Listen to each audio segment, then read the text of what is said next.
January 8th, I am calling to order the Middleton School Committee meeting. As a reminder, this meeting is recorded.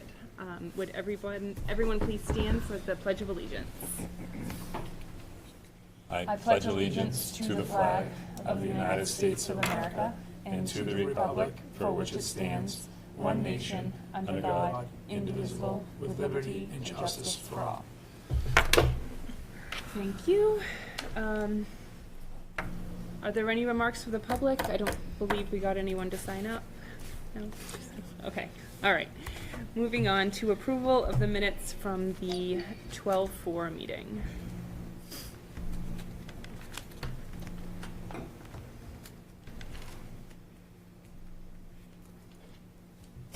Great. He's like licking. He's licking the bottom of my shoe.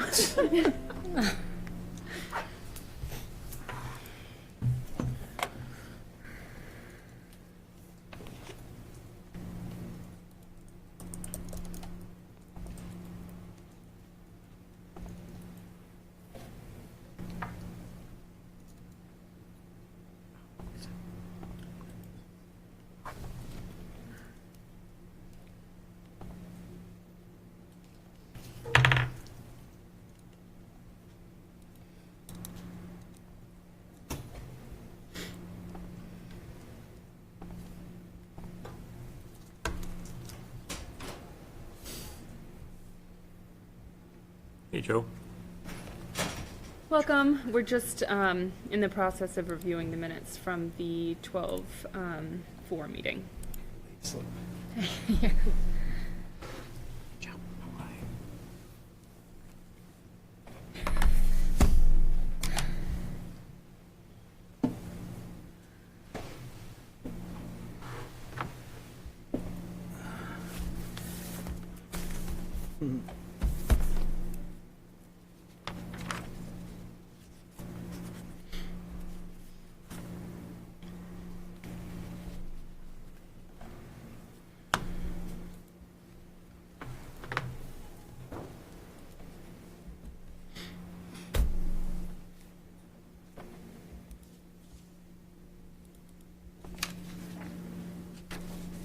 I will make a motion to accept the minutes. I'll second that motion. Okay. Any deliberation? All in favor of accepting the minutes from the 12-4-23 meeting, say aye. Aye. Aye. Any nays? Okay. We're going to move on to some executive session. So would anyone like to make a motion to enter into executive session? Once it's over, we will be returning to, make a motion to go into executive session to comply with the provisions of any general or special law or federal grant and aid requirement. I'll make a motion to enter into executive session. Second the motion. Okay. All in favor, say aye. Aye. Aye. Any nays? Paul, are you good?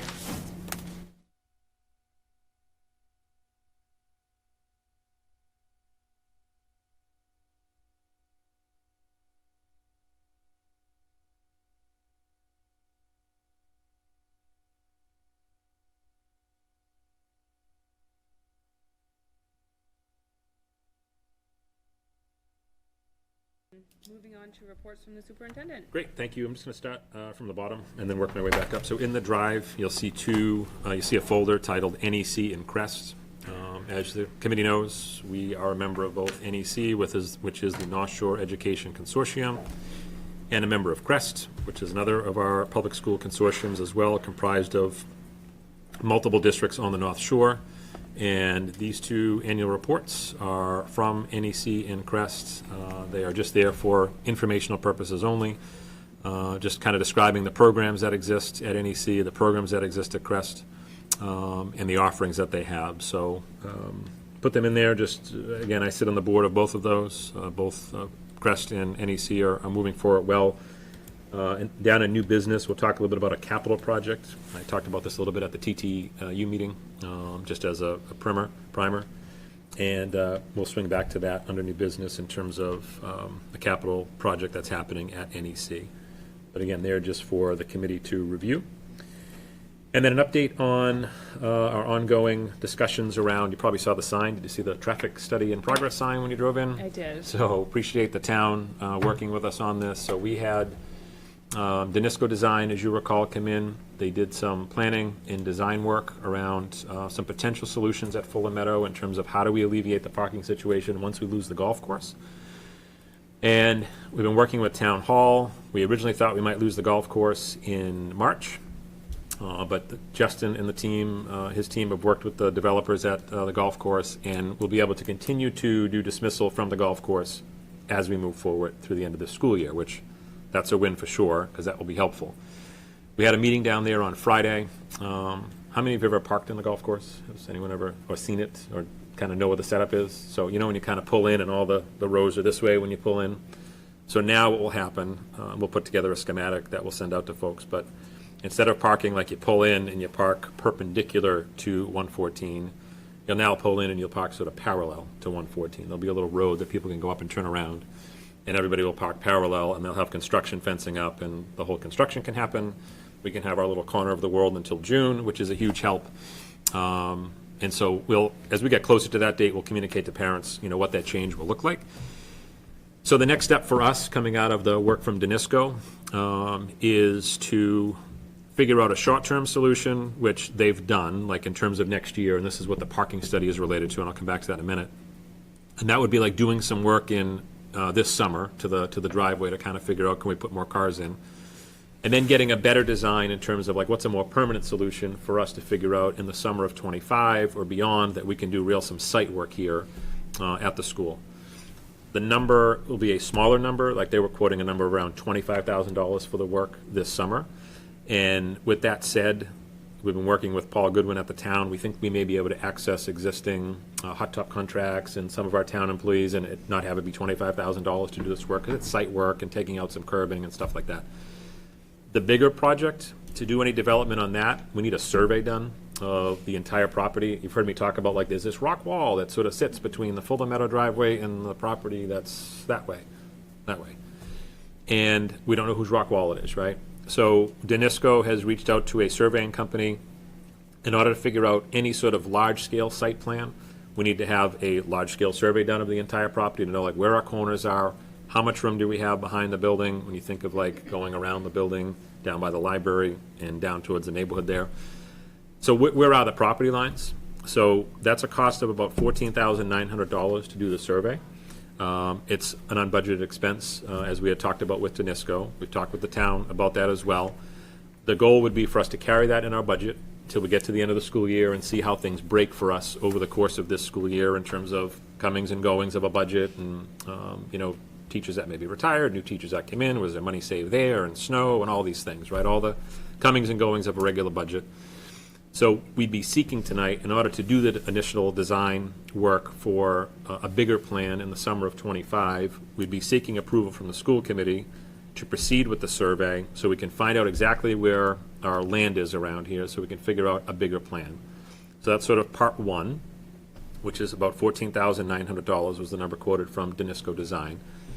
Part two is the traffic study sign that you saw as you pulled into the driveway today, and Jen's been communicating this out to the community, the Fuller Meadow community as well. Over the next 3 days, we're going to cone off parking spots. We want to see like a little stress test in the parking lot, so to speak, to figure out, like, as we eliminate parking spots, can we still get by? Are people still able to park and not have to, like, you know, the parking in the lot where they shouldn't be, or parking in Brigadoon where they shouldn't be? So starting tomorrow, there's already a couple spots that are coned off because they piled a lot of snow there, so those spots will just be kind of by We default. changed our plan. Yeah, right? which is fine. Right. So we're going to block off about 15 spots for tomorrow morning, and then they're coned off. And then the next day, we're going to block off, you know, maybe 25 spots or something like that. And then the next total, yeah. And then the next day, like 35, I think, or 30, or in that range. Are there even that many spots? Like, how many spots are there total? Ken, the architect who, you know, I was meeting with, he would come and actually observe at different points in the day. I was with you. I was like, are there really that many? He did the math. So I think when he presented this plan to us, we were all sort of, you know, trusting of him, but a little skeptical, like, for real. So that's when someone came up with the idea, why don't we test it first before we go to all this trouble? So we coned off 12 for tomorrow, and I think the next day is like, I don't know, I have to go look at the chart, like 13 more total, I think we'll get to about 30-ish. Yeah. So basically, even the itinerant teachers have said, well, what do I do if I show up at noon and I can't? And we're like, well, then move a cone, but come tell me. Okay. Because we're trying to keep track of what's the cut number. It is a little anxiety provoking because, on a good day. And the goal there is like, if we can eliminate parking, so now come down the Fuller Meadow driveway like you came into the meeting tonight, right? And you know how it goes all the way down to the circle down here at the library? If we can eliminate spots there, if we can get rid of 20 spots, right, this would be the work this summer, reclaim some of that land and now make like 3 queuing lines here on our property, that would just then go into one and then swing back up around, where are we, up around this way? So we were like, well, to Jen's point, let's actually see if we can do this. Let's without having any cost associated with it, like, can we actually eliminate spots before we go ahead and start to redesign the thing, and then we realize that we don't have enough parking on site. So they took numbers, they tracked how many cars. They typically, I think it was around 60 was the number. It's like on any given day, sort of like 60 cars here. And there's empty spots, right? And so we thought, let's, I know. I know, that's why this is making me nervous. Yeah. But So we will slowly eliminate over the next See what 3 days, happens. see what happens, Yep. let the committee know, and then that will lead to like, what does next summer look like? Next summer would be minor work to see if we can, because we'll lose the golf course next summer. Like, we don't have Yep. any ability to park on the golf course anymore. So it's in like everyone's interest to solve this problem, because Chief Sampson does not want cars up and down 114 starting at 1:30 in the afternoon, and we also don't want that. We know that's a safety issue. So that's a short-term plan. And the longer-term plan involves a survey, as I talked about, and the survey, that quote that we got from the survey is 14.9. And again, that would be an unbudgeted expense, but we're looking at the committee to allow us to proceed with that, and then we'll monitor the budget as we move forward, and if we have to work with the town as we get closer to the end of the budget year, we can certainly do that as well. So happy to take any questions on that. Do we know how many parking spots would just be needed just for the, Short-term plan? what, or just for teachers? Like, if it was only teachers and staff working here, no parents coming in? Yeah. Like, do we even have a number? Yeah, I mean, Jen would know her staff number, and it varies day to day, It right? does Depending vary, and it upon the varies time of day. itinerant Yeah, people. yeah. But it's more a function of like, forget who's parking in the spots, what's the minimum we can do and still get by, right? That would be the goal. Okay. So we'll let you guys know on that, but again, it's at the will of the committee, but in order for us to proceed to get a real good understanding of the layout, we'd be seeking approval for the 14.9, but can't do that without a school committee backing on that. Okay, and my other question is, the vote being needed isn't written on the agenda again? Where are we? Fuller Meadow informational discussion, right, because that did come in late. After the agenda was posted, we got the amount, got Okay. the dollar amount. So we could certainly hold that if you wanted to. Okay, again, I, then- I Yep. just don't want, No, absolutely. That number came in post the agenda being done. okay, So we can hold that for sure. But is, just from a sense, just so we have a sense, is the committee feeling like it would be something that would be a worthwhile endeavor? I think it's a necessity. I do too, yeah, Dave. no, I Yeah. would be in Okay. favor of it. Necessity. Yeah, okay, so like a straw poll gives us a good sense, and I mean, how are you going to make changes if you don't even know what land is yours? exactly, that would be the thing, Natasha. It's a big one. Like, I'd love to know, do we own 30 feet past the rock wall? Like, that would be huge if that's the case. We can put a whole new parking lot in, if that's the case, for sure. So if we want to table the vote, and then if we can, if we need to put another meeting in place between now and the Okay, next one, yeah. by Zoom or something, Yep. we can certainly do that. Okay, So, yeah, good call. And that's it for me. Thank you. okay. Thank you. Moving on to Mr. Greenberg's report. Good evening, everyone. Before we get going, Matt, Dr. Roberts, you guys, Dr. Acava, would you guys like to go over the special education piece before I go into the specific financials? Sure.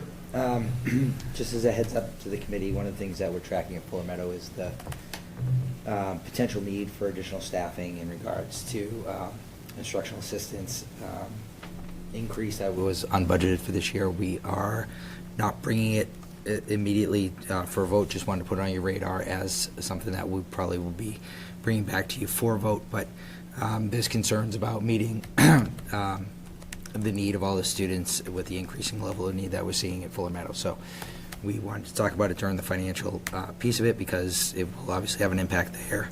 So putting it on your radar now, we will get more information for you and bring it to you for a vote soon. Okay. And teaching roles, TA roles, Teaching assistant roles is what we're IA looking roles? at. IA roles, yep.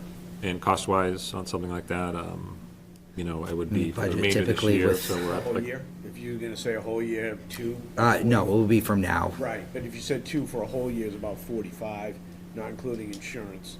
So half of that, 27 for the rest of the year, not including insurance? Insurance, you could have per another 10,000. FTE? Or Total for 2 FTEs, I think is what Steve is. Okay. Yeah, so it would obviously be a position that we'd be looking to fill from when we bring it to the committee to the end of the year. Okay. And would those be at Fuller Meadow? Fuller Meadow, Okay. yep. Okay. Any questions from How that? quickly do you think you'd be able to hire those people? We would get it posted very quickly. Yeah, I mean, as we meet, I know the principals are bringing candidates in very quickly, and as they find candidates that they like, they're sending them up, and I'm meeting with them as soon as I can as well. So if we find the right candidates, we're turning it around quickly.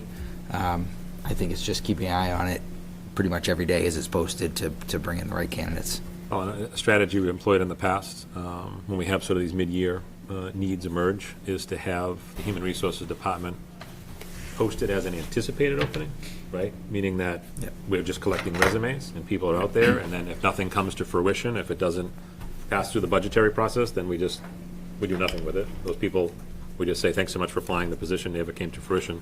But it shortens our timeline. So instead of like waiting for a meeting, going back to Brian, having him posted, we can post it as an anticipated opening, get resumes started, and then if we get approval from the school committee, we're able to move even quicker. So. Okay. We've also been keeping, as positions open up in the tri-town, if that position gets filled and there were additional candidates, like if something happened over in Topsfield, right, for an instructional system, we filled that. If there were multiple candidates that were qualified candidates, we're making sure that we're not just closing that position and saying that one got filled. We're saying, we might have another one over here, and kind of keeping all the good people in the tri-town as we can.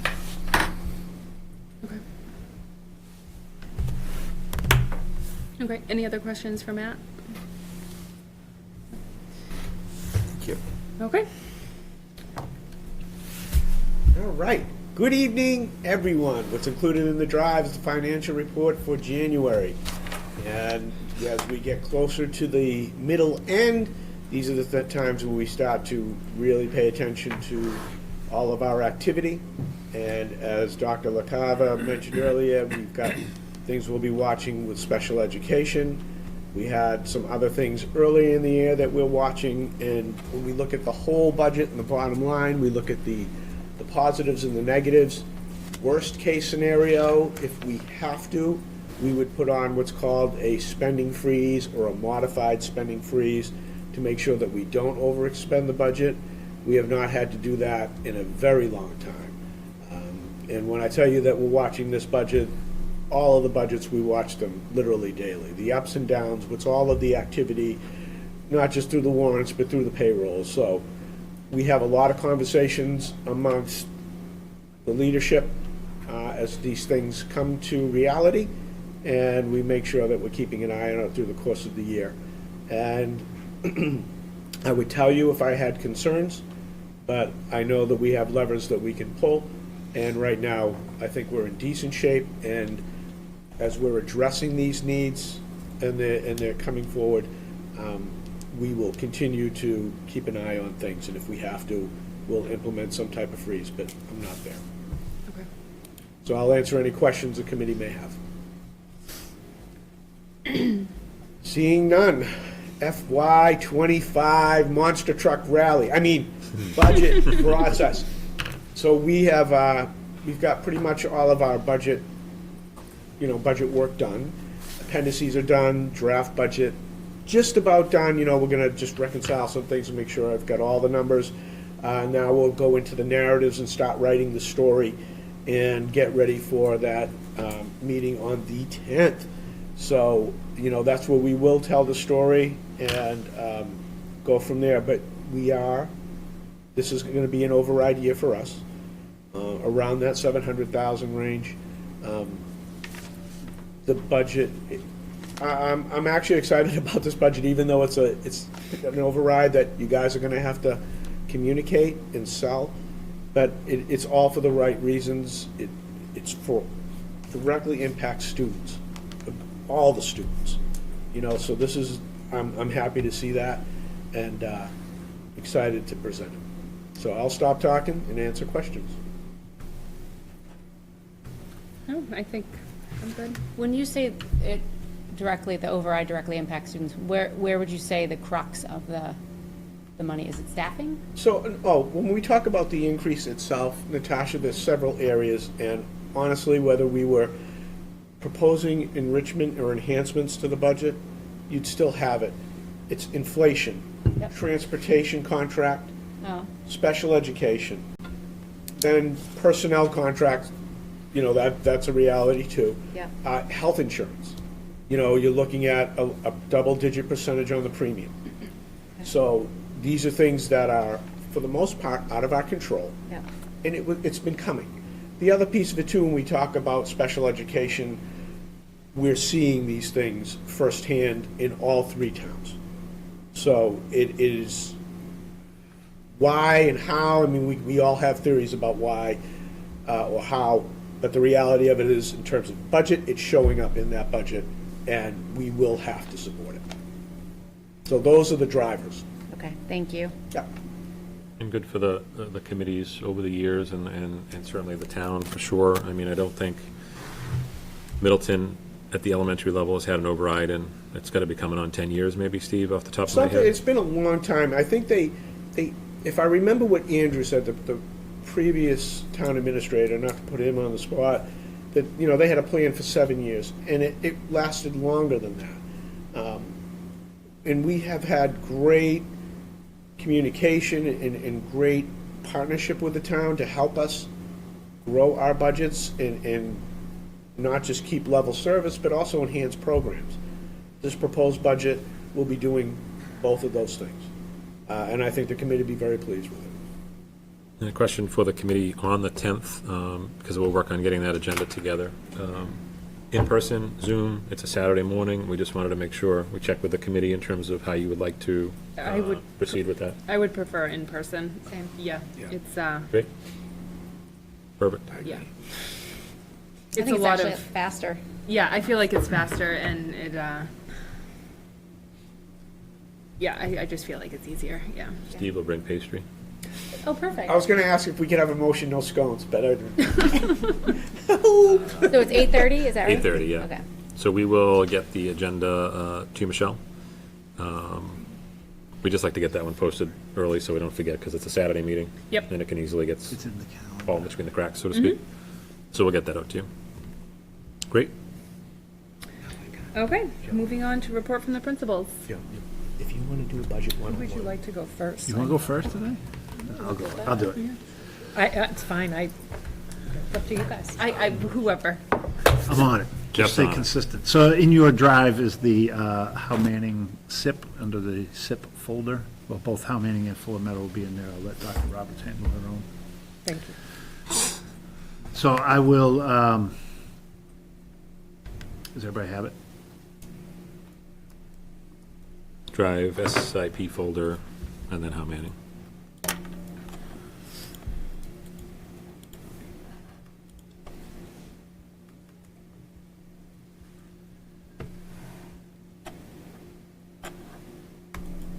We good to go? Yep, I've got it. Okay. I will do my best not to read it to you, but it starts with a beautiful picture of Hal Manning on the front. And then the first couple pages are the school committee goals that you have recently adopted. Starting on page 3, it really gets into our SIP, starting with our school council members, our vision and our mission, And then 3 goals, one, and they remain tied to the pillars, Tri-Town inclusive practices is 1, social emotional learning is 2, and innovative teaching is 3. So that's the first column there, platform 1, inclusive practices, expand educator knowledge of inclusive practice to best meet the differentiated and diverse needs of the students. And then possible actions and assessments. Just looking at a couple of them. 1, re-examine the co-teaching models through grade levels and how we can support this at Howe Manning. If you recall, those of you that have been around for a few years, our co-teaching, we had co-teaching at every grade level, particularly coming out of COVID. That has been a difficult model to maintain based on the needs of the students at those grade levels. We're hoping to continue to adapt and get back closer to what we had previously as well. We talk about our diagnostic assessments, our data meetings, and the second to last bullet, collaboration between staff members to create a collection of books for our ELL students in Middleton in the library. We have seen an increase in the number of ELL students, particularly at I'd say particularly at Howe Manning, because when I first got to Howe Manning 7 years ago, we had a grand total of 0 ELL students. We have many more than that now. As you know, we had these discussions around staffing with the ELL in the past. And then some of the professional development opportunities around inclusive practices. Goal number 2 is around social emotional learning to further grow and develop the process for supporting the whole child to be explicitly teaching growth mindset, self-efficacy, social awareness, and self-management skills to all students. We'll continue with our PBIS structures: be safe, be kind, be respectful, and be responsible. Our relationship mapping, monitoring student progress to ensure that each students have proper supports in place to reach proficiency in the 4 competencies of self-management, self-efficacy, social awareness, and growth mindset. We try to include this as part of our data meetings that we have 3 times a year as well to discuss social emotional needs of students in that setting as well.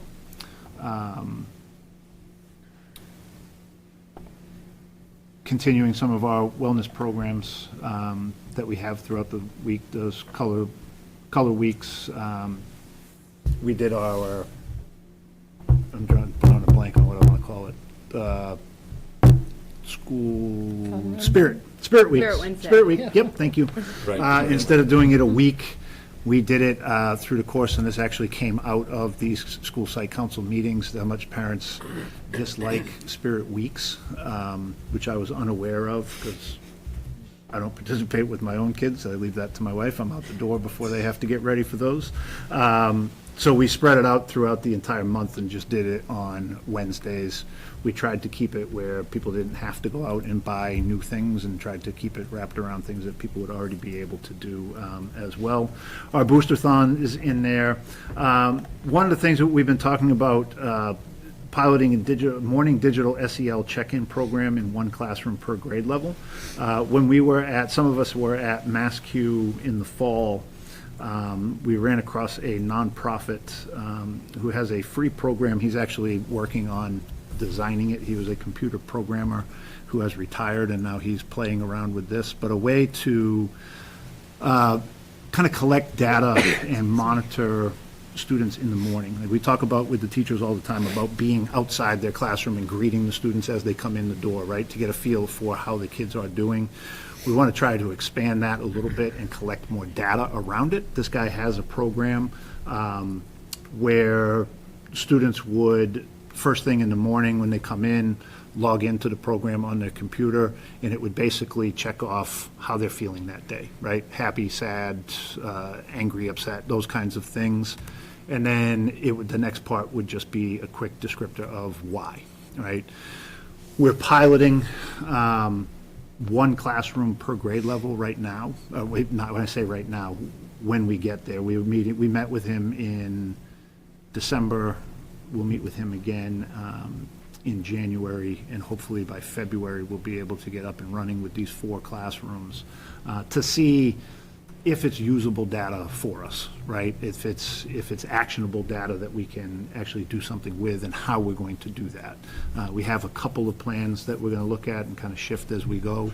And if it proves successful, then look to go to scale for the next year. We've also added, Howie has his own calendar at Howe Manning, digital calendar, where teachers can sign up to have Howie in their classroom. Some do it on a regular basis. Some do it here and there as well, but to get him involved as well. And then our ongoing professional development opportunities around social emotional learning. Platform 3, innovative teaching, to increase teacher capacity with innovative teaching practices, including project-based learning, inquiry-based learning, STEM, and maker education opportunities for our students, to re-examine how we are teaching reading and the implementation of a structured literacy approach. One of the things we want to get back to is looking at the project-based learning. That was a casualty of COVID. We were doing a lot of work pre-COVID on creating these project-based learning experiences. Obviously, with the 6 feet apart rule and everything else that kind of fell apart, we weren't going to have kids working in small groups. So we stepped back from that. We want to get back into working on creating more of those experiences. The SOR training that you've heard a lot about. Continue with family night and family STEAM night. Family math night is planned again for March 14th. It will snow on that day. Mark your calendars.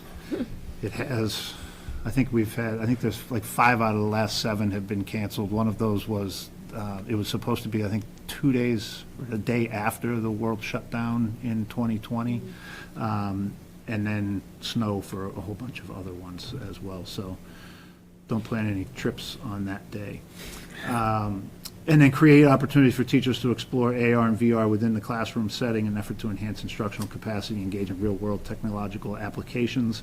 You heard Ms. Klipfel last month talk about some of that with her learning and her trip to Patagonia, and our professional development day on Friday. And Scott, I think you're going to talk more about this as well. One of the offerings for teachers is around AR and VR with this company that Scott will talk about in a little bit. And then we have the ongoing professional development opportunities as they relate to innovative teaching as well. That is the Howe Manning School Improvement Plan. Questions? Can I just ask, because it says host the 3rd Boosterthon fundraiser through the Middleton PTO, October 2021. Oh, yep. Date change. Some of these things that need a date change. So that would be 24, and it would actually be our 4th Boosterthon at that point. Thank you.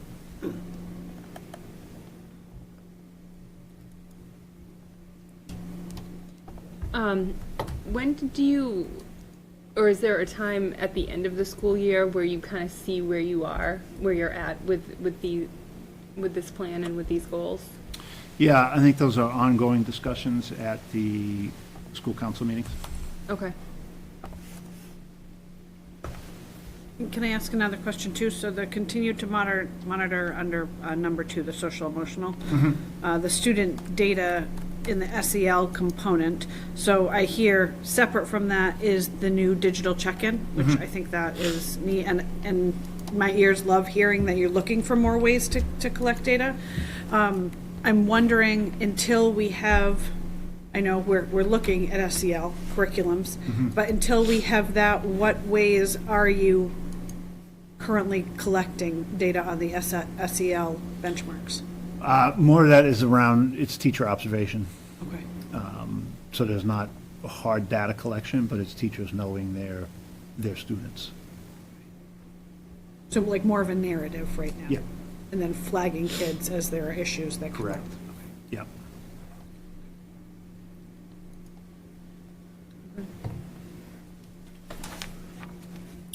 Do we wait on that, or?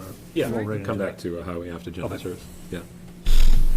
Okay. Okay. Thank you. Thank you. My plan should be in there as well. I don't know if you see it right next to Jeff's. Yep. Okay.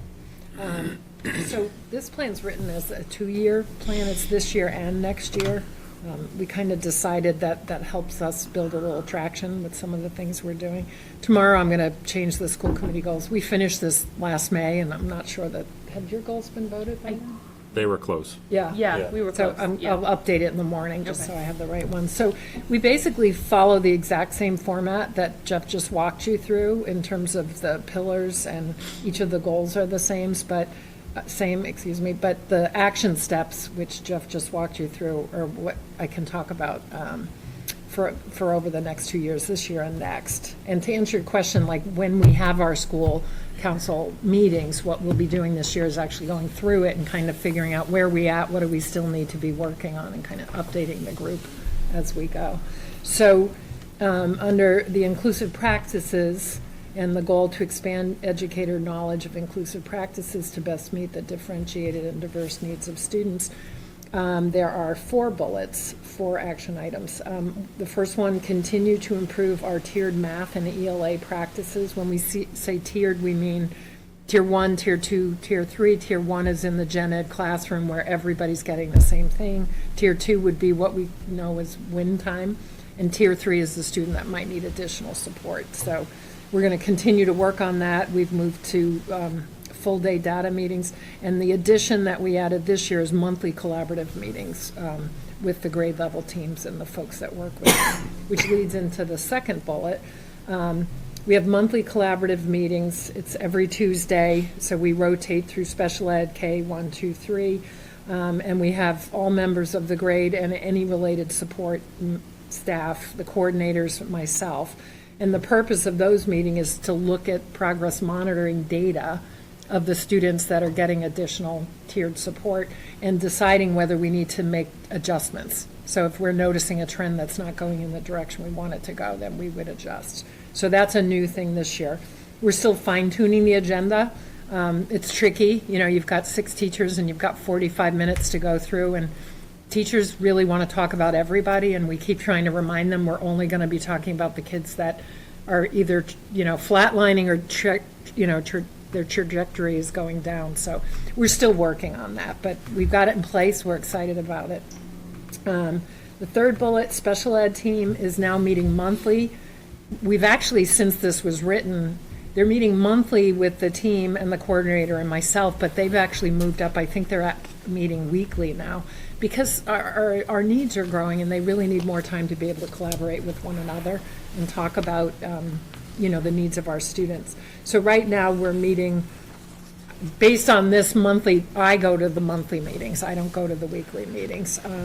We're kind of moving in the direction of training all of our special educators to be able to evaluate students. Right now, we currently have 1 special ed teacher that evaluates for the whole team. So we're moving in that direction. Basically, we're training people, seeing if they can get comfortable with that, and we're going to let them try that on and see how it feels possibly next year. And then the last bullet, under Goal 1, the English language learner, the EL teachers will meet with grade level teachers during monthly consultations. So we now have 2 EL teachers. As Jeff had talked about, I think there's 23 students district-wide. We have a large population here, so they need to be able to meet with the classroom teachers to sort of help support their work with these students. And they do a great job of that, and also their involvement with families to try to support them as they assimilate into our community and our culture. So the second platform, social emotional learning, the goal to further grow and develop the processes for supporting the whole child, be explicitly teaching growth mindset, self-efficacy, social awareness, self-management skills to all students. So we have quite a few action items here. The first one, we used relationship mapping. I appreciated learning that from Jeff when I arrived last year. So what we've been doing is, our students are very young, so to be asking them questions about their connections with people, it's a little tricky because often they don't really understand the question you're asking them. They're connected to their teacher, right? So what we made a little shift this year, but what we do is we give all staff an opportunity to go through class lists and list who they're connected to, from their lens. And then any student who we're kind of concerned about with not having multiple connections, we have a mentor program. So any staff member can sign up to be a mentor. I have one friend that I meet with weekly, and we 20 minutes we spend together, you do a puzzle, you color, you go for a walk, but you start forming that connection with the student and you see their face light up when you come to get them. So it's often through this vehicle that we'll make some decisions like that. So we're working toward doing that annually. We did it last year and we did it again this year, so that's our goal. Continue with discussions for SEL skills at data meetings and further develop the Fuller Meadow RTI model to include SEL. We're actually investigating a screening tool. Matt kind of gave us the green light to pilot something that at some point we'll talk more about. We're just kind of dabbling in it, so we're not quite there yet. But it's actually a way that we might possibly be able to look at our students more in depth. So we'll fill you in as we learn more about that. We established Tier 1 school-wide expectations, and we reviewed this at the faculty meeting in the fall. We were very fortunate to spend a whole PD block last year to come up with what we called school-wide expectations, but the whole staff did it. So it wasn't just like the principal's rules. And in doing so, one of our teachers was kind enough to, I'll give her credit, it was Mary Kate, who works in the ECLC program. She's really good at putting visual tools together to support the students in her program. So what she did is she took all of these expectations and she made visual lessons and shared it in the Google Drive. So every single classroom teacher did the same lessons with their students, with the visuals. They were engaging, there was music. So every student the first 2 weeks of school heard the same message about how we act in the bathroom, and it's very appropriately done. How we walk in the hallways, what's expected in the cafeteria. And you do really find, especially with the youngest students, it sets a nice tone for the way the school year goes. January, we revisit that so that they're all ready to hit the reset button when they come back. So investigate social emotional Tier 1 program in conjunction with the social curriculum committee. Matt's been working with a committee for a few years, and we're hoping that in concert with them, we can get something going for next year. And I already talked about the next bullet. Continue with Tier 2 interventions. So what we have now is the counselors are doing what we would call Tier 2, almost WIN groups, but around SEL skills. And they meet weekly with students who have been identified. So that's what we're trying to work on, is tightening up our identification process. And that's a really productive use of these students' time, where they can go work with one of the counselors and kind of help develop where they potentially might have a little weakness in a certain skill area. We're investigating alongside with Matt and the curriculum committee, the bullying curriculum, to make sure we're updated and we're offering engaging ways for students to learn more about that. And we instituted last year school meetings where we go over the 4 Bs: be respectful, kind, responsible, and safe. We've had two, you lose track of time. We've had, I believe, 1 so far. The hope is to have 4 more by the end of the year. We've had 2 grade levels sign up, and we're hoping we can keep that going. It's a fun way to bring the entire school community together, but kind of focus on the idea of one of those core values that the school has. And then the last platform, the innovative teaching, very similar to what Jeff was talking about. The third bullet down, we want to reboot the project-based learning. They had done training here prior to COVID. We've hired so many new staff that they wouldn't know anything about what had gone on. I wasn't here. So we have made a commitment. We have 2 faculty meetings coming up, and we're going to sort of reboot the notion of project-based learning and what that is. And then the last bullet, the expectation would be that next school year, every grade level would at least develop 1 unit that they would implement. And that's just a baseline. The hope would be that they develop more than that and they get moving. The first bullet up top, in regards to the new Science of Reading initiative, all teachers are fully implementing small group lessons, which they've had a lot of training in, foundations, Hegarty, with Fidelity.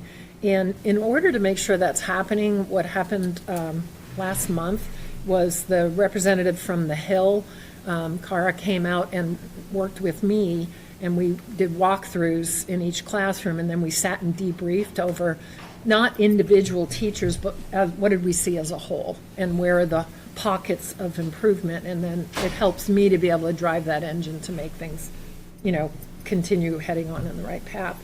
And then I think someone at school committee last year had brought up, is there a way to quantify whether you're seeing any progress?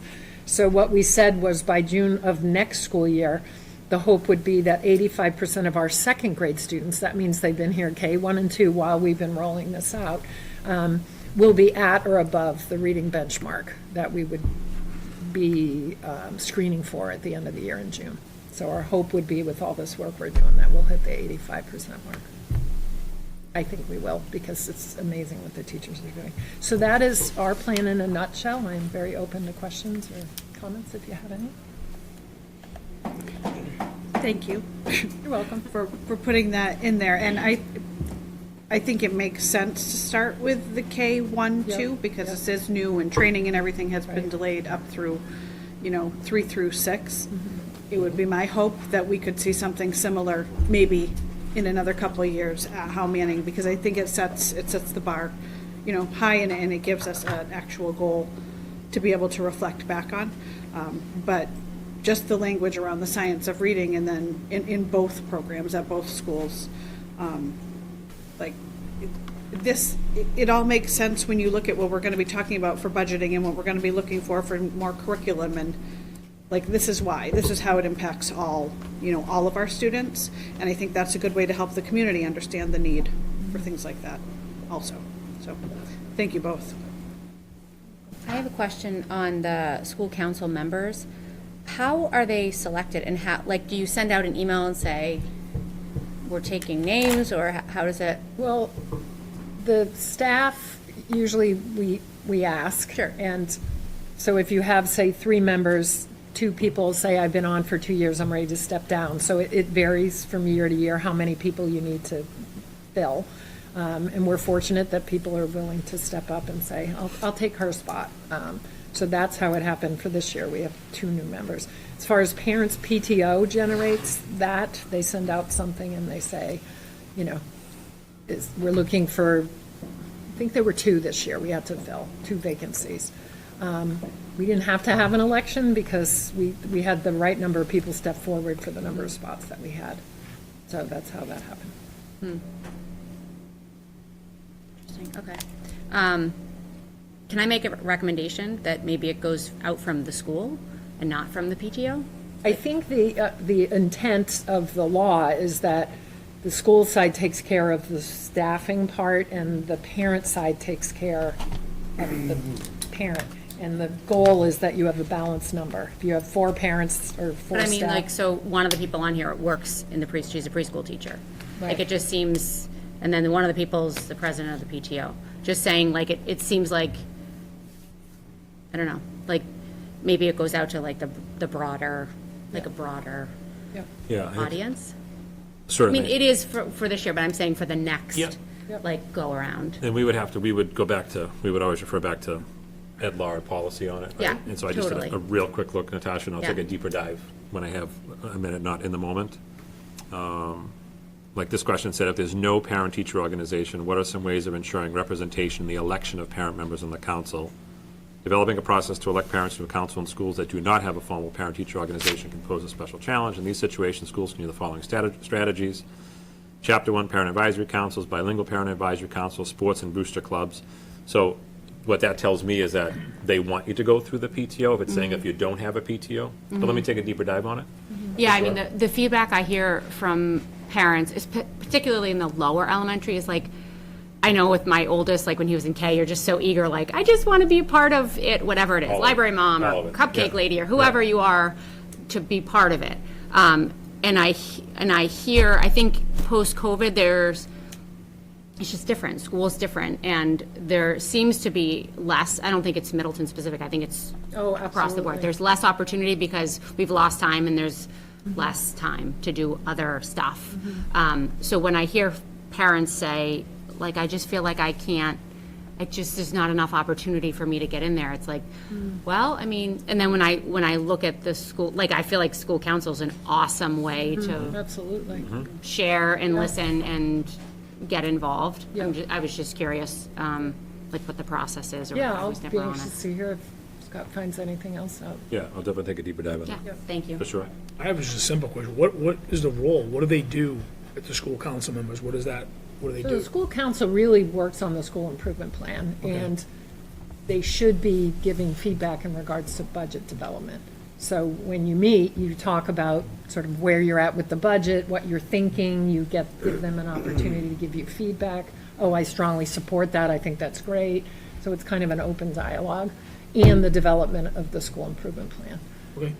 It also becomes a nice group, Dave, like, I think back to when I was a principal a million years ago.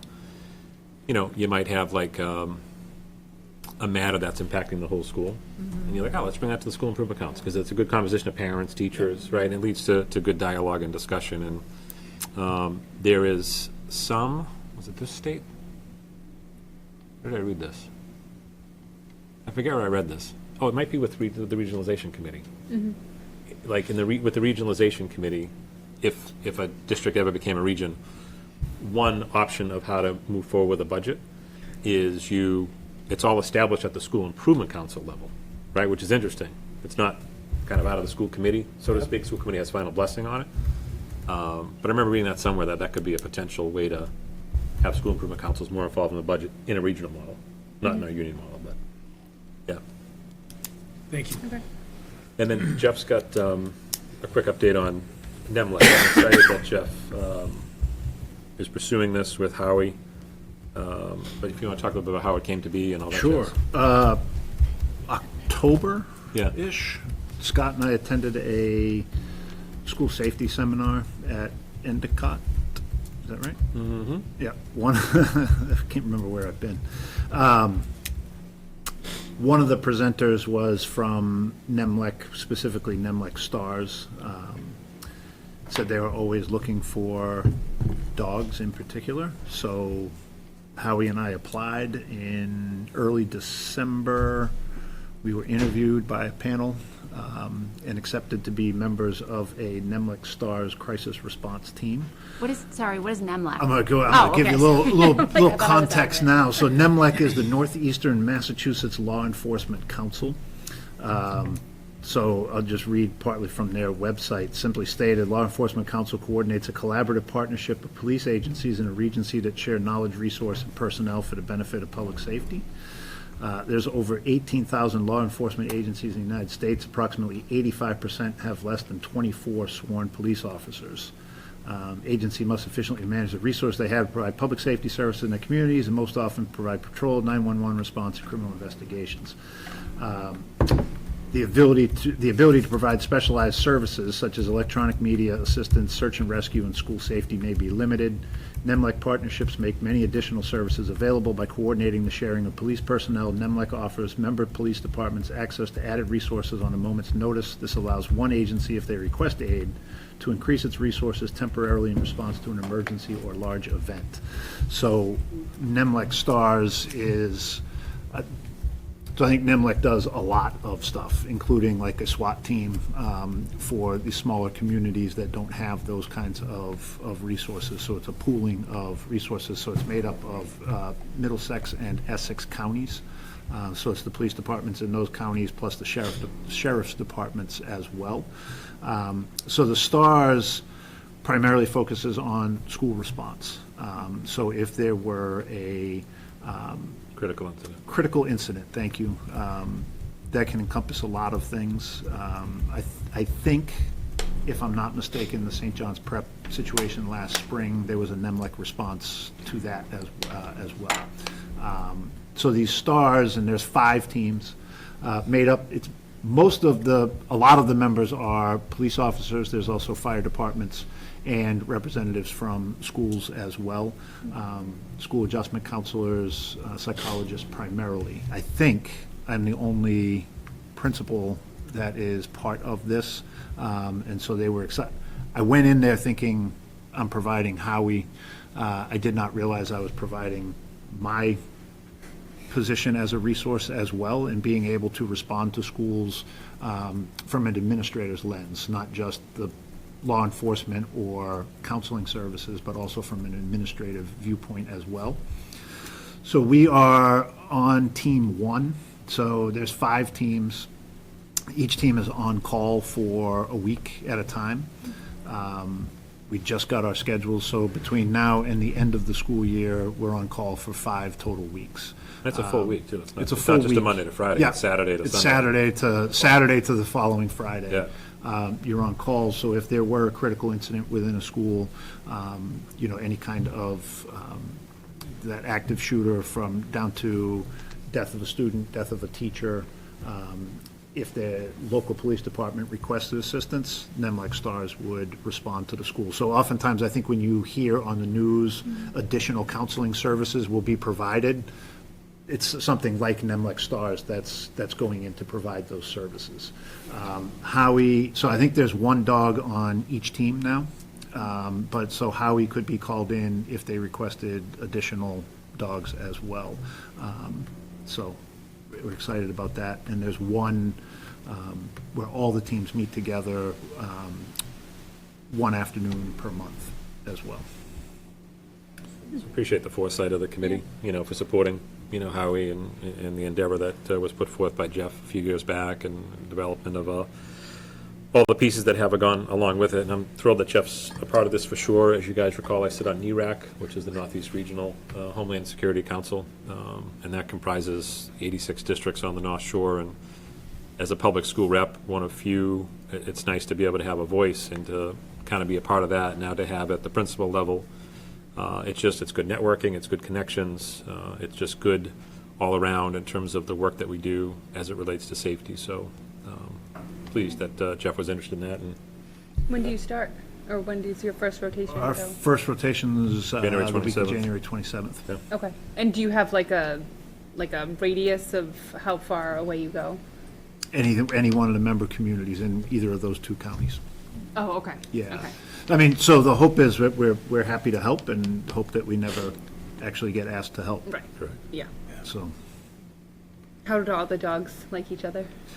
so there's actually 3 Boonfield labs. Oh, wow. So Reading has 2 Boonfield labs on their force, and they're both part of NEMLAC as well. Aw, so they're like Good cousins. friends. And I will say that the in-school program for that breeder is growing. I think this school year, she has placed 4 dogs in schools. Wow. So we went from 1 last year to 4 more this year. And Howie's very well behaved. We sit on CCI as well, which is a community collaborative initiative. It's through the DA's office, the Essex County DA's office, and we meet monthly up at Masco. It's a K-12 endeavor, and Jeff's there, and I'm there, and a couple of other upper elementary principals are there, but I've heard some barking and unruly dogs at those meetings, and Howie's just sort of like, Howie's not one of them. not one of them, yeah. Very chill. Great. Yep, so, good stuff, sure. Excuse me. Okay. All right, moving on to new business. Under gifts and grants, there is, I think, a donation from XR Terra, which is the company that is doing the VR headsets, and I guess there's going to be some professional development going along with that. Yep. I know that in the past meetings, there had been some questions around the safety of the students in using the VR headsets. Yep. And from what you had said to me on a phone call last week, was that these would be only used with the teachers. Yep, we're starting with staff. Okay. Yep, for sure. So this donation, which is great, it's a large amount of money. It was actually $10,000 in each district, Topsfield, Boxford, and Middleton. XR Terra received funding through a benefactor and wanted to put it out to communities that were already working in this field and looking at some of this work. This is emerging technology. It's been around a while, VR technology, but it's emerging in terms of what the impact could potentially be on teaching and learning. And so we're starting to dabble with this. We're starting to, when we think about the innovative teaching component of our pillars, we're starting to think about what impact could this have on teaching and learning, with the idea of just starting with adults. When Jeff talks about the AR part, that's augmented reality. I don't know how familiar everyone is with augmented reality. That doesn't involve goggles. That involves like an iPad and having a virtual environment. Like I might have, virtual frogs on this desk, right? And maybe we can study them and look at them without having a real frog in front of us, right? And so augmented reality is certainly something that we, would look at to pursue within our classrooms, upper elementary classrooms, as we navigate through. But the virtual reality piece with the goggles, right now, we're focusing on adults. I'll jump ahead to one little pilot project that we did there, which is the second item on there. We had a a new teacher meeting in Boxford as part of our mentor-mentee program. And we had some, I always think of people like where you are in your life. You might be a beach sitter on something, you might be a toe dipper, or you might be a dock jumper, right? Like, you think about your life, there's all different parts of your life that you might fall into one of those categories. Like, I think I'll sit on the beach and see what people are doing. So we had some dock jumpers, quote-unquote teachers and staff in Boxford a couple of weeks back, and we did a VR meeting with new staff. And it was fascinating to kind of see it unfold because, has anyone ever tried VR goggles in here? Has anyone ever had them on? I've had A couple them, people? Yeah. It's wild in the sense of how real it is. So like a Zoom meeting is a very one-dimensional, flat kind of endeavor. The program we used was called Foretell Reality, and it was like being in this room. And there was Steve, and there was Jackie and Joe and Natasha, and you had an avatar of each person, right? But they all kind of looked like the person. And you were in the room with them, but you were there virtually. So like I could see Steve, even though I was in my office and Steve was in his, well, maybe he was let's say he was at Fuller Meadow because his office is right upstairs from mine. But I could like wave to Steve and talk to Steve and have a conversation with Steve, and it was a much more interactive endeavor. There's some research out of Yale right now where students, children that had cancer and were in remission, they wanted to have them come back and do a support group, right, for the kids. And these were juveniles, a teen and up. And the kids were not showing back up to the hospital, right, because they didn't want to go back to the hospital. They were in remission. They weren't showing up to the Zoom. They started to put them in this virtual environment, and the degree of interaction, the degree of vulnerability, the degree of attendance at these meetings was higher, right? And so we don't know what the impact on teaching and learning with this will be in the future, but just starting for us to learn about it and figure out what the impact could possibly be. And we're starting to think about, like, what could the trainings look like for staff? Like, I have seen, as we talk about public safety, I'm actually going to be presenting, hopefully at the February meeting, with NERAC, that Homeland Security Council. The police trainings right now and the fire trainings in a virtual environment are remarkable. There's a nursing one that nurses can, or nurses in training, can be in an operating room and practice, like, okay, scalpel, this is the scalpel. And it's a virtual environment, but I'm learning all the tools and handing them to the person who's next to me, and they're seeing very, very strong feedback associated with that. And then I start to think about, for teachers, could we simulate parent-teacher conferences for a brand new teacher? Could that be something that we could do in a virtual environment? Could we simulate different types of meetings in a virtual environment for new staff? So these are the things that we're trying to think about in terms of teacher training, teacher development, and then ultimately what could the longer-term impact be on teaching and learning with our kids.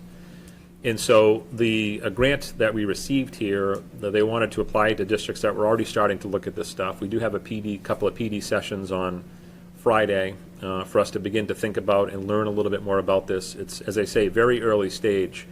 I can tell you one of the immediate benefits I'm seeing of us as a district having these conversations. We've had some openings mid-year across the 3 towns.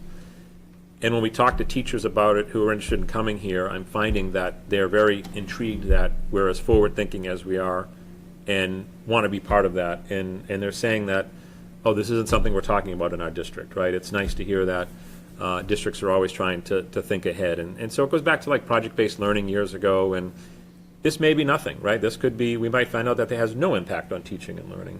But the fact that for very little investment in terms of funding, we have a grant here that we received, and we purchased 10 headsets. I think we had filled the committee in a couple meetings back, 10 headsets in each town.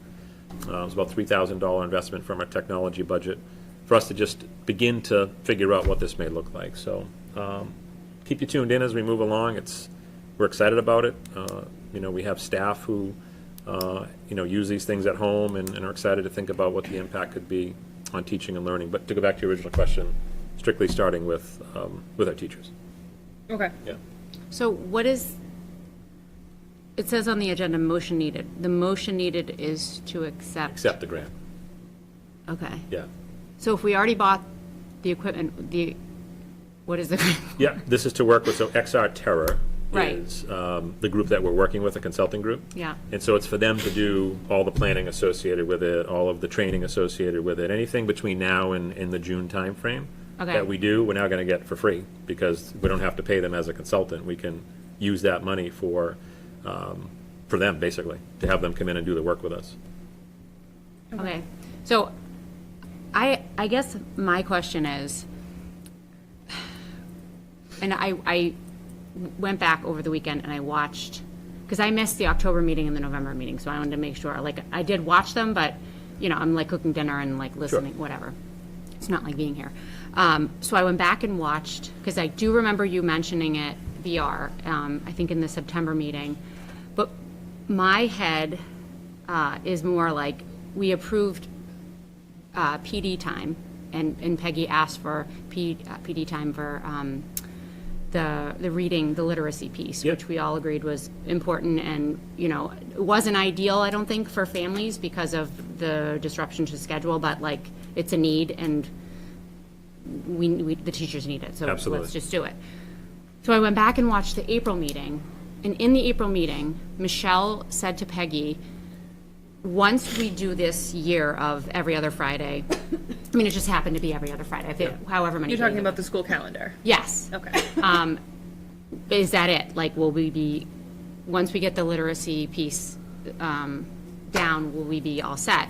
And Peggy said, no, like, we haven't touched writing, we haven't Yep. touched math, Yep. social studies, science. Yep. So I guess my question is, if this Friday, if there's PD for virtual reality, is that, why wouldn't we spend that time on Sure. any of the other Yep. subjects? So the Friday day is separate from all the half-days. Right, So the half-days that we added in were for all the reasons you just talked about, Yeah. Natasha, was as it related to reading and literacy. Sure. And Peggy is 100% correct in terms of, right, we've got to go back to math, we've got to hit science, right? There's, you know, spoiler alert, I think I said to somebody the other day, like, when we start to talk about an ELA curriculum a year from now, that's going to be like a $250,000 endeavor, right? And there's going to be training associated with that, right? We won't be coming back for any more PD half-days, like we heard the community and the committee, like, you know, the PD days that we added, like, that's it, right? So, you know, you're not going to see us come back and say, like, hey, we need more PD time. That's all associated with the half-days. Our full PD day in January, which we've had for years, Right. right? That's like the 183rd day. You know how we talk about the teachers have a 183-day work year? Yes. The 2 days before the school year starts, and then we always have a January PD day. Some years it's been in February, some years it's been maybe November, but for the most part, it's been in January. And we've always tried to tie it to Martin Luther King weekend to make it a family-friendly weekend, you know, for families.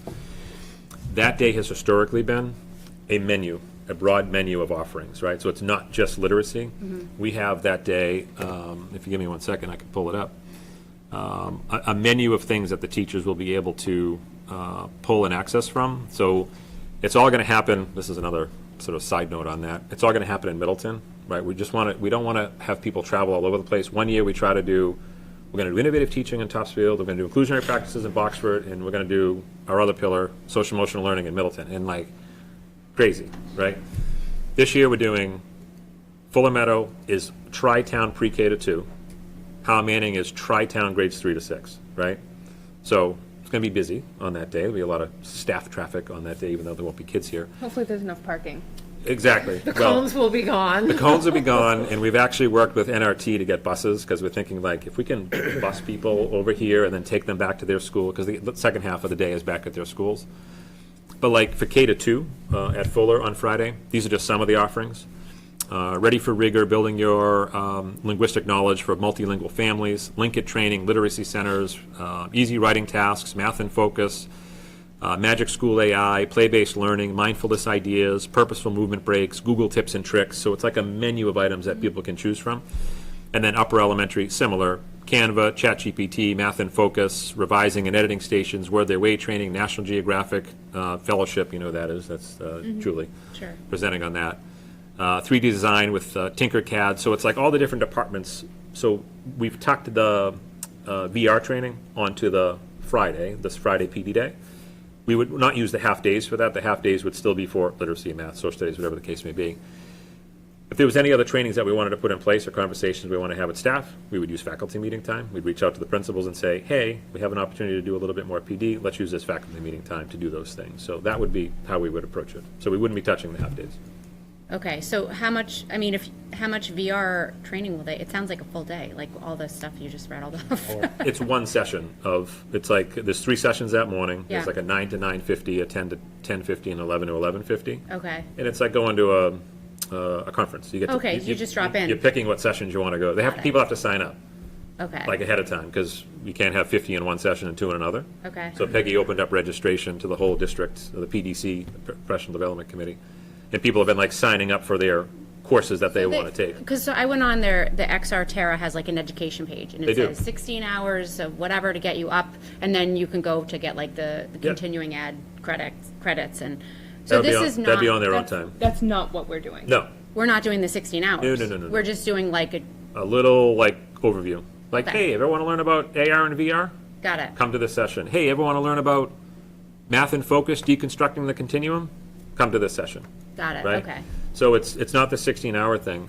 That's free, though. Like, so that's what's cool about XR Terra, is they're really trying to support public education. I took the first 2 hours of that. I couldn't commit the whole 16. It was Wednesday nights from like 7 to 9 or whatever.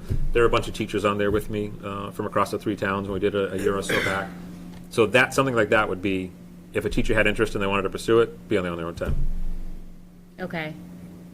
So the grant, this thing, like a teacher couldn't say, I'm going to go to No. the 9 o'clock session, and then I really am interested in, that we wouldn't, like, we didn't pay for them, right? No. Like, to go, oh, okay, Correct. okay, Correct. got it, Yeah. okay.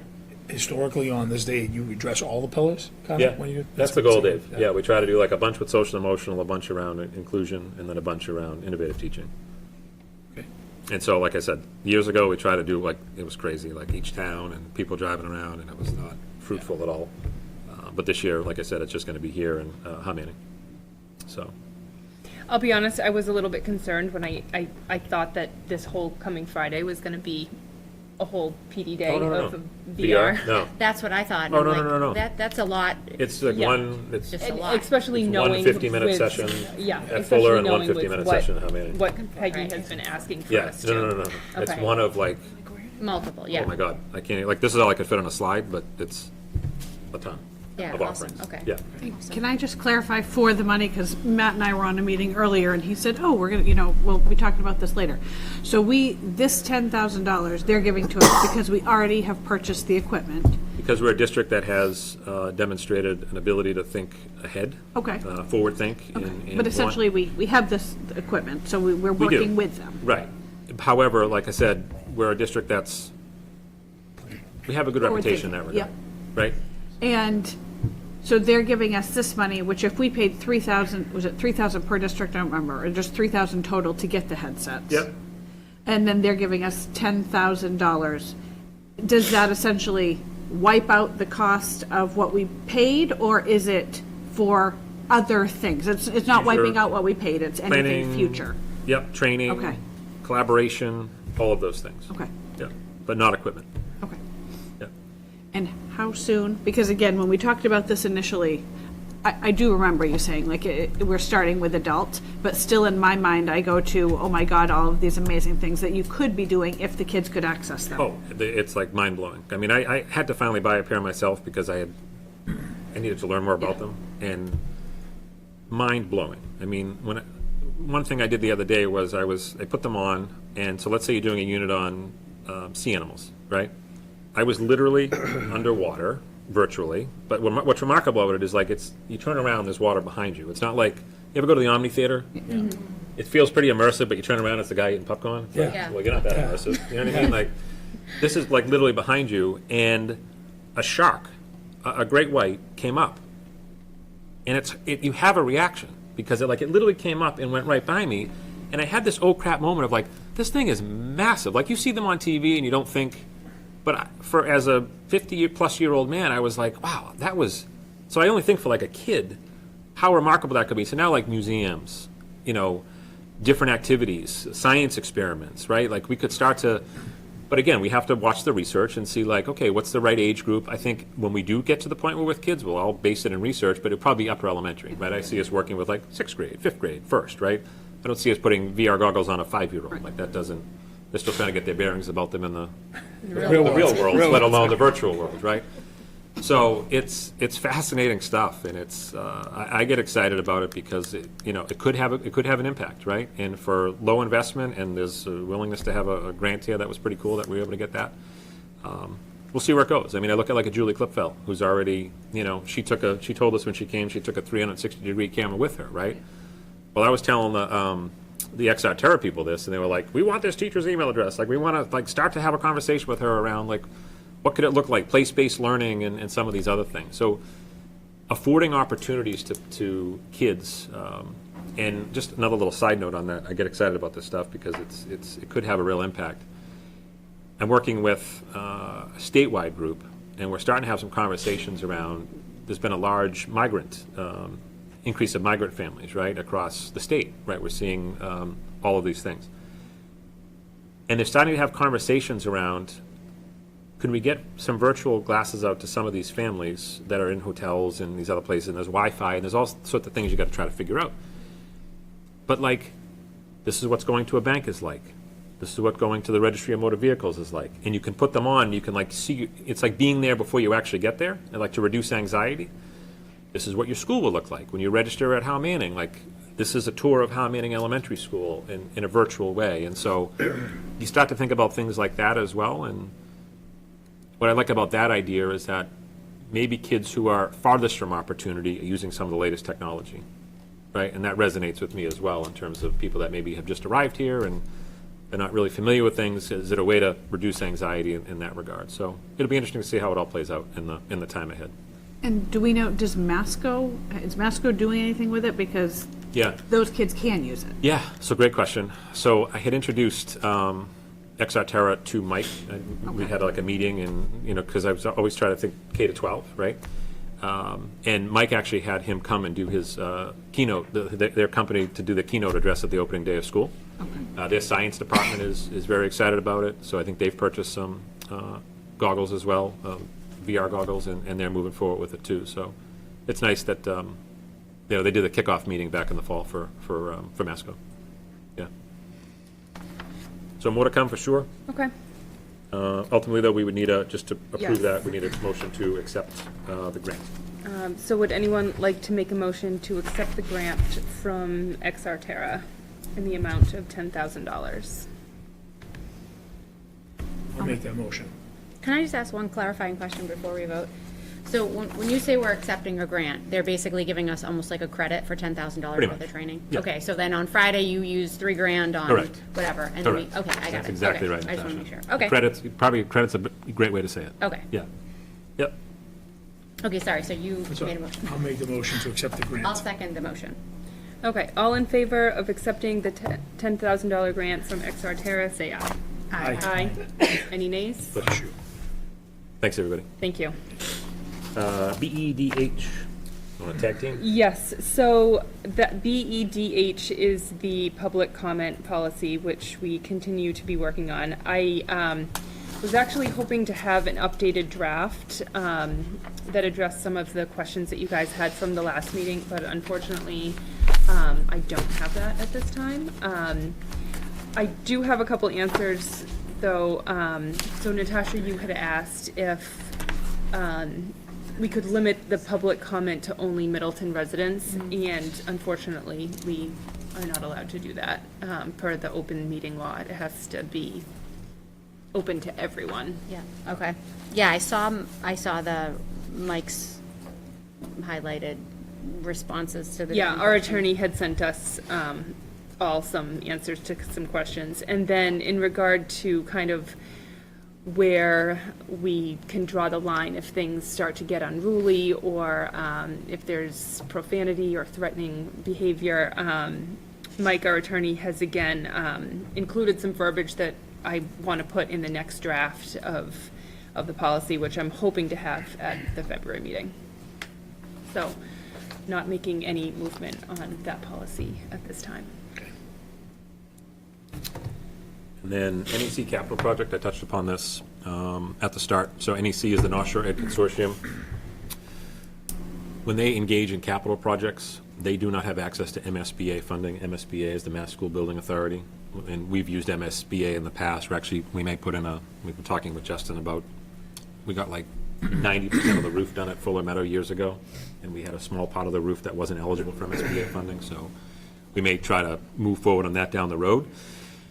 Collaboratives and consortiums don't have access to state funding, so what they have to do is they have to reach out to their member districts to help offset capital costs.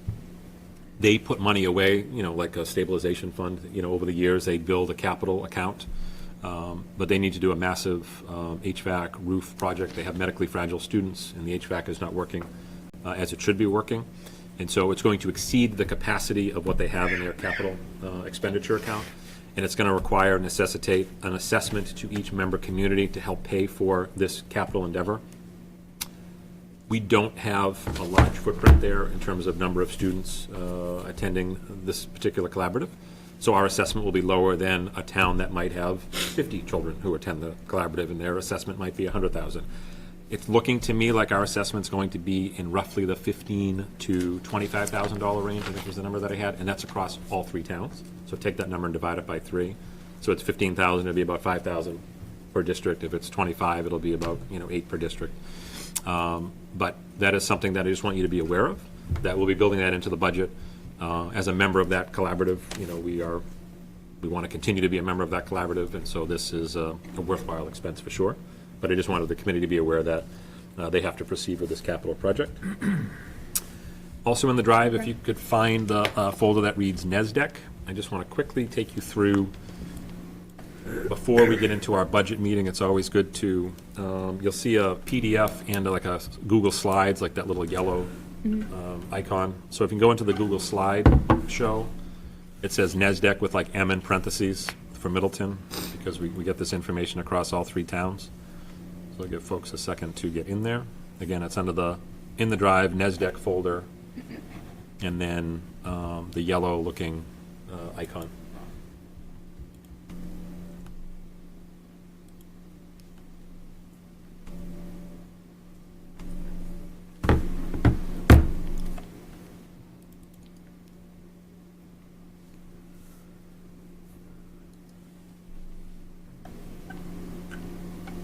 Everyone got it?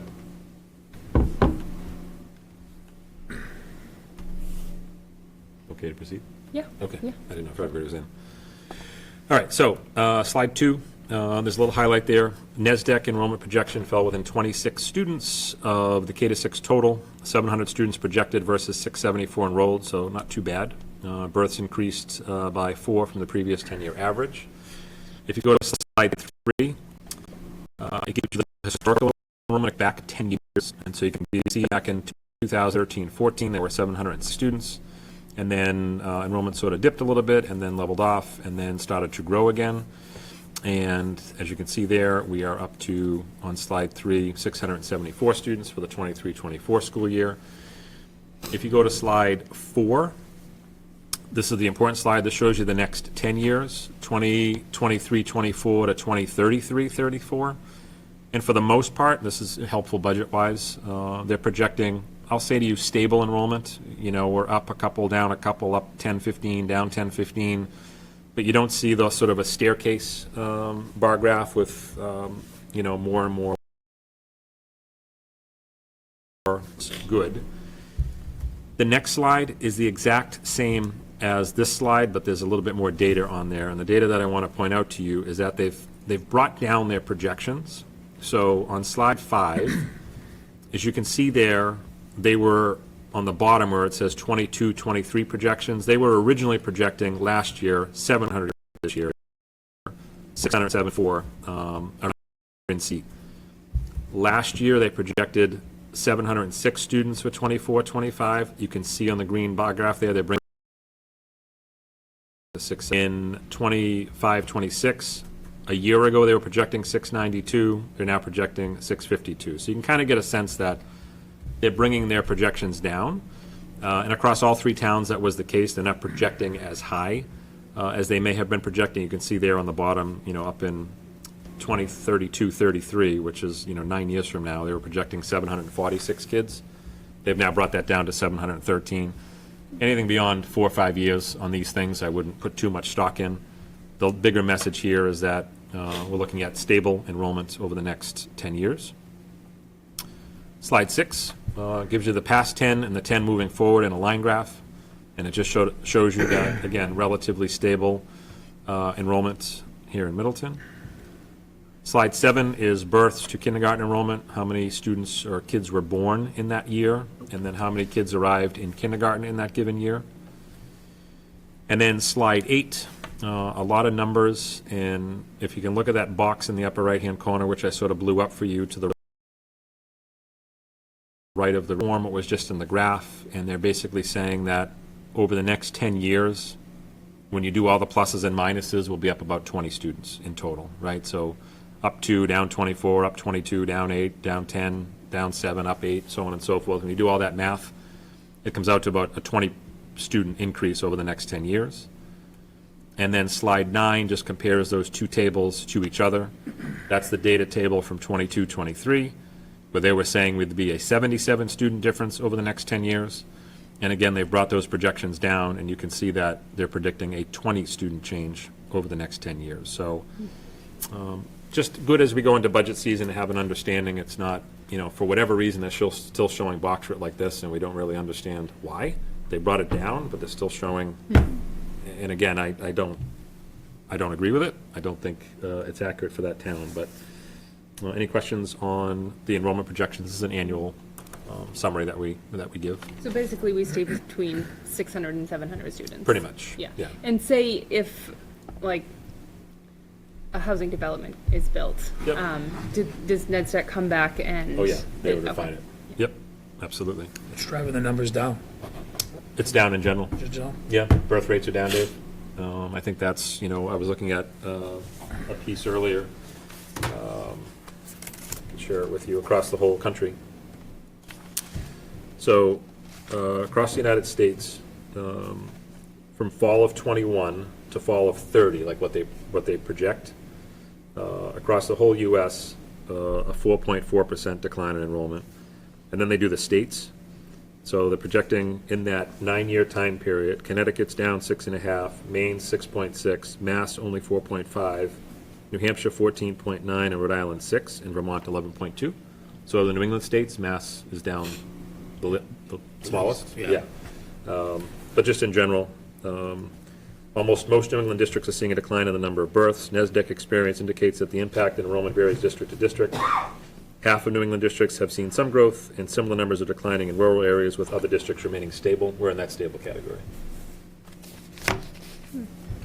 Just to reiterate, though, these numbers, the 20, doesn't project a housing development. Not at all. Okay, Nope. so if a housing development were to come, Correct. these numbers, they would be reevaluate. totally recalibrated. Okay. Yep. Okay. Yep.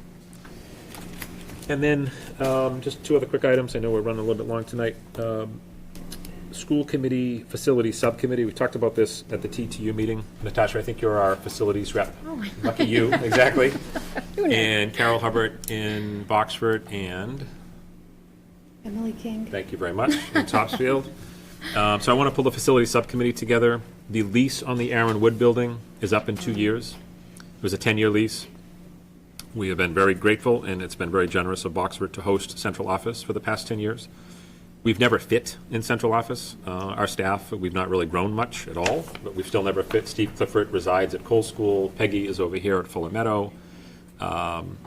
Julie Kelly is at Proctor. So when I want to pull the staff together, like, hey, we need to have a central office meeting, typically Steve and Julie and Peggy might not be there because it's like they're in other districts, and by the time I pull the whole team together, sometimes you just want to do a quick stand-up meeting with the team, like, here's what we're working on, kind of a thing.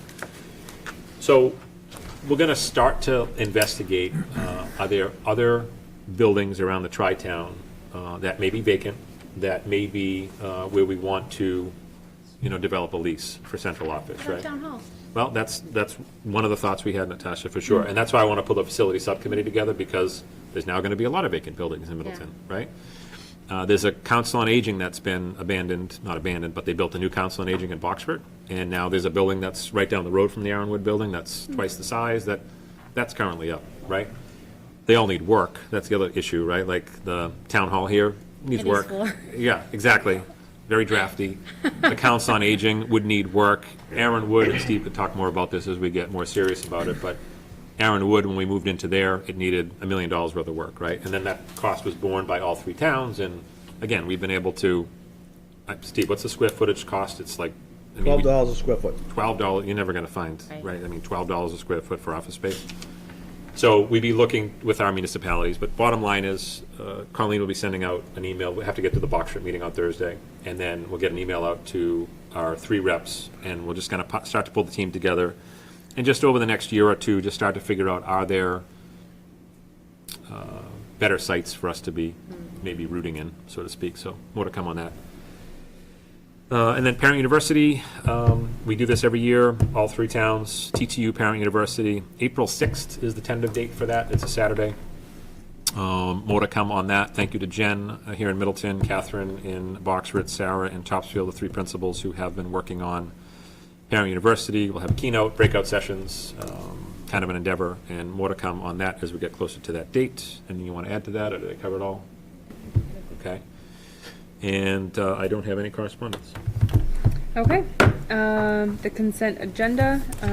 Would anyone like to make a motion to accept the bills and payroll as presented? I'll make that motion. I'll second that motion. Okay, all in favor of accepting bills and payroll as presented, say aye. Aye. Aye. Any nays? All right, and Can I add another? Sure. For the next meeting, just something to think about and maybe discuss at the next meeting. Scott touched on it a little bit earlier about, the migrant population here in Massachusetts and really nationwide, but particularly in Massachusetts. I would love to have the conversation locally about adding a foreign language, minimally at Howe Manning, if not K-6.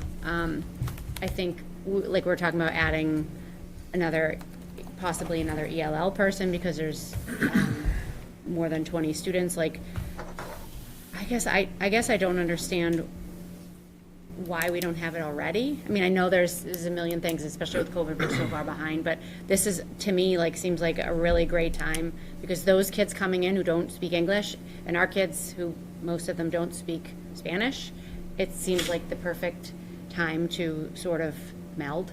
And also for our students who are going to be going out into the real world at some point, and it will be beneficial for them to be bilingual, whether it's Spanish or some other language. I would love to take a look at that as a committee. I mean, obviously not tonight but bigger picture in the coming year or years. Are you sitting down? I am. You are. So, you know what's exciting? Is that, to go back to VR, do you know Global Child? I do. So, some reps from XR Terror, we're going to meet with Global Child, because there are some apps and studies right now that that may be an avenue to increase foreign language instruction across the board in schools. So just real nascent stage, but something that we're just starting to look at to see if that's a possibility. But I can certainly add it into the notes as we move forward. And then on that same note, we had a couple of things tonight that we want to try to revisit before the next meeting around Fuller Meadow driveway site survey and some instructional staffing requests. I don't know if it's the will of the committee, but if we could put a quick Zoom on and not have to wait until the February meeting for both of those items, so we could just revisit them with a potential motion. I would imagine the meeting would be we've had a lot of discussion tonight, so maybe 15 minutes or so, 20 minutes. Yeah. Kind of a thing. I don't know what would work for people, if you want to try to play the calendar game now, or if you want us to try to send an email out to people. Should we just do it this week? We'd need 48 hours You need notice. 48 hours 40 notice. Obviously, you can't do Friday. I mean, if we posted something tomorrow, you could do something. I could do on- something during the day on Thursday. I could do that. I can't. You can't? I'm working. Okay. I could potentially do Thursday evening. I could do Thursday evening. Yeah. Could it be 7? To you guys. I could do 7. Let me just double check one thing. Oh, no, we can't. We have Boxwood School Committee. Oh, Sorry. We okay. have Boxwood School Committee. Does everybody have to vote? It has to be unanimous? No. No, just a majority. So if We just need a had- quorum. We only need 3 of us there. So if Jackie can't make it, can we still do Thursday? Yeah, during you the could do day? Thursday I day. can't make Thursday day. You can't? Okay. Scott, Well, what time in the day? Is it early afternoon or late? I can make later. I can't make early. It's up to the committee. We can I'm pretty address. flexible. I'm flexible. I I'm in don't front of have a to computer be all day. anywhere until like 5. So I could do later in the afternoon. 4? 4 o'clock on Thursday? Yeah, I can do 4. So I can't be there, but Steve or Matt or somebody could be there. So that's, and I think we already know the topic, so it's certainly Yeah. totally fine. I'm trying to do this. I have a dentist appointment at 3. I think I'll be done by 4. 4:30? How old do you Please brush your don't teeth? Zoom. 4:30? I don't know, 4:30, just to make sure. 4:30? Does that work? Yeah. Okay, I so didn't realize it was- 4:30 yeah. on Thursday. And that may work. We'll see how some things fall, but that may work. I may be able to join if it's at that time. Okay. So just to confirm, that's 1/11/24 at 4:30? 8, 9, 10, 11, yep. Yep. So Colin, I'm going to send you an email just so we remember to do a Zoom link tomorrow. Okay. And 1, then we'll have to 11. post that tomorrow. Yes. If you can make sure you remind me to. Yep. Thanks. Okay.